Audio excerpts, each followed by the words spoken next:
Today, I want to talk about some team basics that will help you take your performance to the next level. There are actually 7 of them that we're going to discuss during this video. Now, I want to be really clear. I want to acknowledge your reality. Most teams are awful, which is tragic for many reasons, not the least of which is you're doing most of your work in a team setting. At least that's my guess. The numbers are somewhere between 84% and 90% of the organizations in America are saying that they are either team-based or they spend a significant amount of their time working in teams. So that's a tremendous investment and a lot of opportunity. So when I encounter teams that are awful, it breaks my heart because of the untapped potential. So I want to share some ideas that I've used personally for decades to help teams really soar and produce phenomenal results. Not only have I been practicing these things for decades, our team has had the opportunity to study some of the best teams in the world. And we've identified 7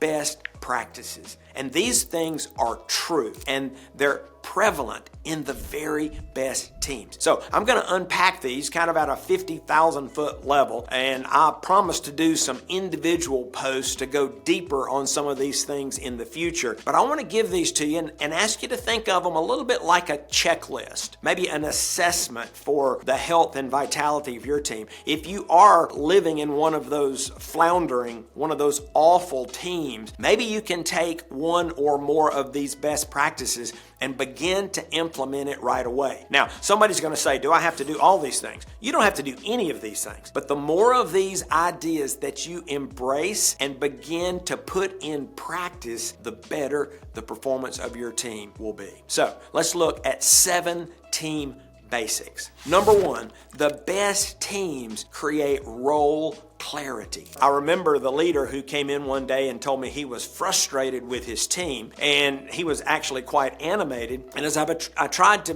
get him to tell me more about it, I said, just give me an example. And he said, well, I want the team to solve problems and they're not solving problems. And I said, well, give me a specific example. He said, I walked in yesterday and there was a problem and nobody was addressing it. I said, so what'd you do? He said, well, I addressed the problem. And I said, you're probably good at that. He said, I am. I said, you enjoy that? He said, I do. I said, okay, based on this brief consulting intervention, here's what I'm going to propose. You've got a credibility problem and or a role clarity problem with your leaders. He said, what do you mean? And I said, well, first of all, it may be a credibility problem because you're saying you want them to solve problems, but you're doing it yourself. And it may be really a role clarity issue that they really don't know what it means to solve problems. I said, so the next time you encounter something like you found yesterday, I would say grab a member of your leadership team and bring them aside and say, hey, look at this. And we've got 2 problems here. One is the presenting problem, and the second is why I'm having to point this out to you. Like, part of your role as a member of the leadership team is to identify and solve problems. Now, I just use that as an example because you get to decide. If you're the point leader, you get to decide what are the team's responsibilities and what are the leader's responsibilities. But I can tell you, in most cases, the leader is ultimately accountable for the vision, for the resources, for encouragement and things of that nature because we're uniquely qualified to provide those things. But you want a team who's responsible for communicating the vision. You want a team that is willing and able to hold each other accountable. You want a team who is going to identify and solve problems. You want a team that is going to manage performance. And so whatever's on your list, I think most teams get off track right out of the block because they're not clear on who's responsible for what. Create role clarity. Number 2, the best teams are crystal clear on their purpose. Why does your team exist? Now, my bet is you've got an answer for that. Congratulations. But unless you've done the hard work to forge a consensus, there's a really good chance that people around the table have different answers. I had an opportunity to do some consulting a few years ago for a very large, well-established nonprofit organization. In fact, they were over 100 years old. And at some point in the conversation, I began to question whether or not they were unified on their purpose. So I did something kind of old school. You young people may not even know what this looks like, but we used 3x5 cards and we handed them out and we asked each leader to answer one question. Why does our team exist? And they wrote their answers. I took them up and I read them, and they were all brilliant and they were all different. A team that is not clear on why it exists will never be a high-performance team. You really do need to understand and be aligned on your purpose. Another thing the best teams do is they have a scorecard. They have key health indicators. They know what they're trying to accomplish. And this, again, sounds obvious. None of these basics are elaborate. They're basics, but they're so critical. How do you know if what you're doing is working? How do you know if you're on track? How do you know if you've designed an intervention and it's working spectacularly well or it's not working at all? How do you even know if you've got a problem if you aren't looking at key metrics? Now, one of the questions I often get is, well, how many? It's like, well, I can't tell you that, but it's closer to 5 than 10. And you may be thinking, well, we track a lot of things. You can track as much as you want, but what are those first page 1 indicators? And then on page 2, you can put all types of supporting metrics. But what are those things that you're going to look at to determine if your team is making progress? What's a win look like? It should be reflected in those key metrics. Related to that, but next, I would say the great teams have team goals. I was with a leader at one point who was struggling with their team, and at some point in the conversation we turned to the topic of goals, and he was very quick to say, well, of course we've got goals. And I said, well, tell me about that. And he said, well, the marketing person has a sales goal, and the quality person has a quality goal, and the operations person and so forth, the talent person has. And I said, so you don't have a team. I thought he was going to slap me.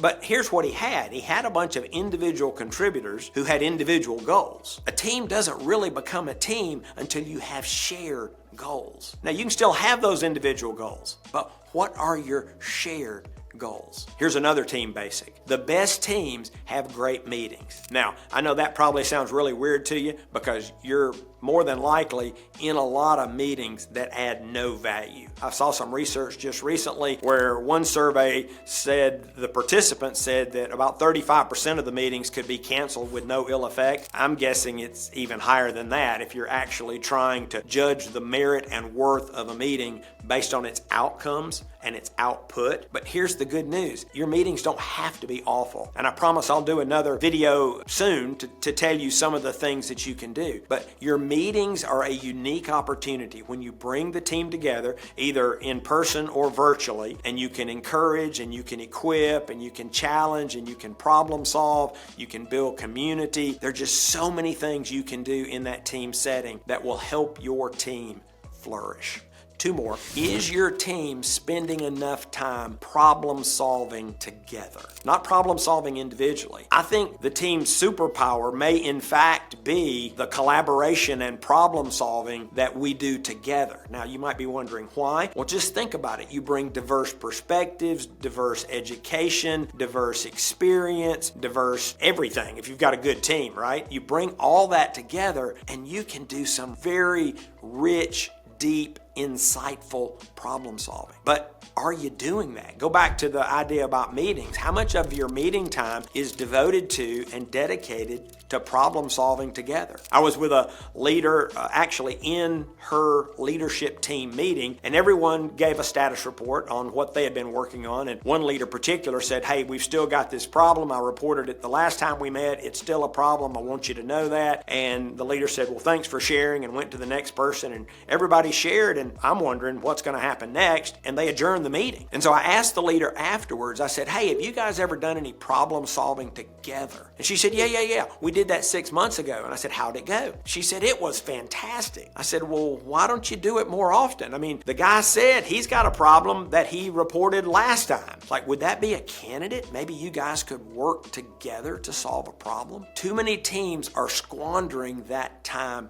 together. They're not, at least this, they're not using it to its highest and best purpose. And problem solving is at the top of that list. So, finally, the best teams are always working to improve their decision making. Now, there's a myth out there, I don't know if you've discovered this or not, but too many people think that if you're in a team setting, then every decision needs to be a consensus decision. Well, that's just not right. Consensus decisions, and those, by the way, are not the unanimous, they're not just to vote and the majority wins. A consensus decision is a decision that everyone can fully support. Well, you can imagine how hard that is. You've probably experienced that. When you can't get something that everybody supports, it takes a tremendous amount of time. So I would say those consensus decisions need to be reserved for your most complex and consequential issues. Other than that, you've got other ways that decisions can be made. The leader can make the decision. It's called a command decision, and the rest of us have the opportunity to follow our leader in that case. The leader can decide that this is going to be a consultative decision, meaning that he or she will retain the decision rights, but the rest of us get to provide input. Or the leader could actually